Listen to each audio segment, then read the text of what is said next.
Okay, सो hi everyone. तो Canada की जो परमानेंट रेजिडेंसी है वो दो क्राइटेरिया के बेस पे मिलती है। पहली एलिजिबिलिटी, दूसरी एडमिसिबिलिटी।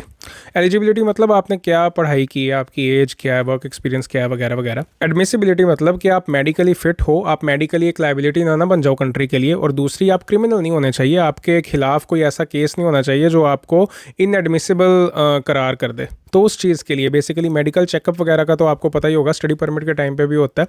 लेकिन क्रिमिनलिटी चेक, ये सारी चीज़ें जो चीज़ सर्टिफाई करती है कि आप इन एलिजिबल या इनएडमिसिबल नहीं हो कनाडा जैसी कंट्री की परमानेंट रेजिडेंसी के लिए, वो है पुलिस क्लियरेंस सर्टिफिकेट। वीकेंड पे भी वर्क वाला फ़ोन बजता ही रहता है। एनीवे, क्या कह रहा था मैं? तो मैंने पुलिस क्लियरेंस सर्टिफिकेट के लिए अप्लाई किया था, पीसीसी। यूजुअली ऐसा कहा जाता है कि बहुत सारे तरीके हैं जी पीसीसी लेने के, आप वहाँ लोकल पुलिस स्टेशन पे चले जाओ या ऐसे चले जाओ, वेबसाइट पे लिखा है। लेकिन मेरी अंडरस्टैंडिंग के तौर पे अगर आप कनाडा में हो, अगर आप यहाँ के टेम्प्रेरी रेजिडेंट हो, तो यहाँ का जो कॉन्सुलेट जनरल है, इंडियन कॉन्सुलेट जनरल, वहाँ से आपको पीसीसी इशू होना चाहिए, ऐसा मुझे लगता है। तो इसलिए मैंने कॉन्सुलेट जनरल यहाँ पे जो एम्बेसी की वेबसाइट है वहाँ पे पीसीसी के लिए फॉर्म भरा। वो वेबसाइट बार बार क्रैश हो रही थी मेरे ख्याल से। जो अभी टीआर टू पीआर पाथवे आया था उसके बारे में भी अभी मैं बात करूंगा, उसमें भी एक प्लान में स्लाइड चेंज हुआ है। तो बेसिकली उसके कारण जब भी मैं अप्लाई करने की कोशिश करता था, फॉर्म भरने की कोशिश कर रहा था, बार बार वेबसाइट क्रैश हो रही थी। उसकी एक ट्रिक है छोटी सी कि बार बार उस पर एग्जिट ना करो, वेबसाइट पे रहो, रीलोड करते रहो, आगे के वेब पेज खुलते रहेंगे। Eventually I was successful in filling out that form, जिसका मैंने उसी टाइम प्रिंट आउट लिया। प्रिंट आउट के ऊपर मैंने अपनी फोटोग्राफ अटैच की। फोटोग्राफ की डायमेंशन होनी चाहिए 2 इंच बाय 2 इंच या 51 mm बाय 51 mm। और बीएलएस इंडिया की वेबसाइट पे आपको एक चेकलिस्ट मिल जाएगी सारी, उसके अकॉर्डिंगली सारे डॉक्यूमेंट्स मैं लेके पहुंच गया बीएलएस ऑफिस के बाहर।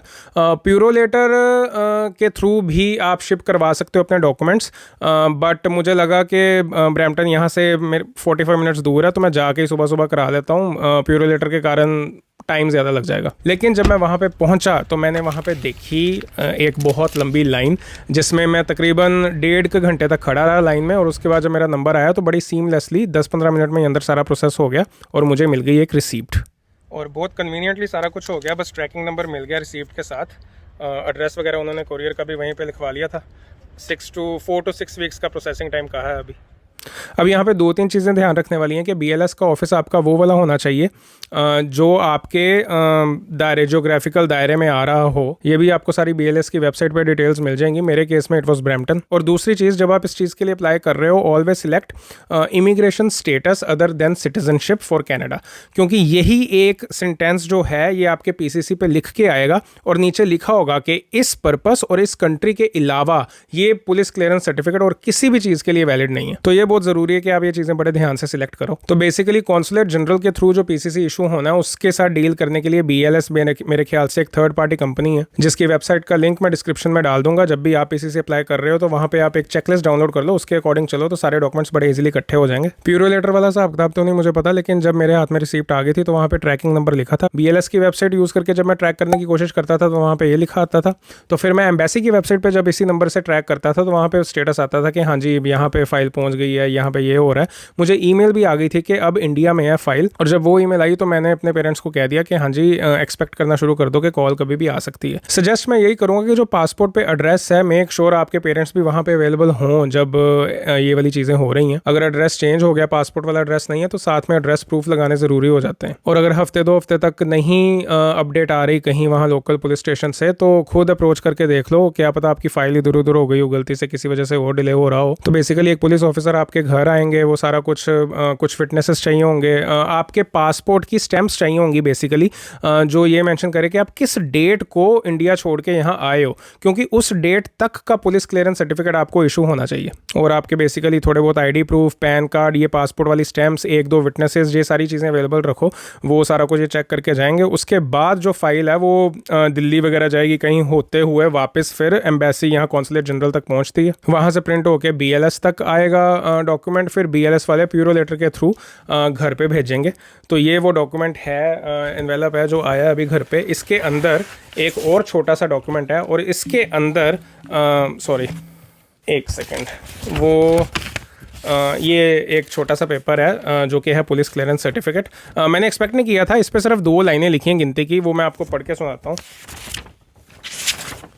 इस पे लिखा है कि it is certified that there is no adverse information against mister Sahil Narola which would render him ineligible for immigration purposes other than citizenship for Canada and this PCC is not valid for any other purpose और country.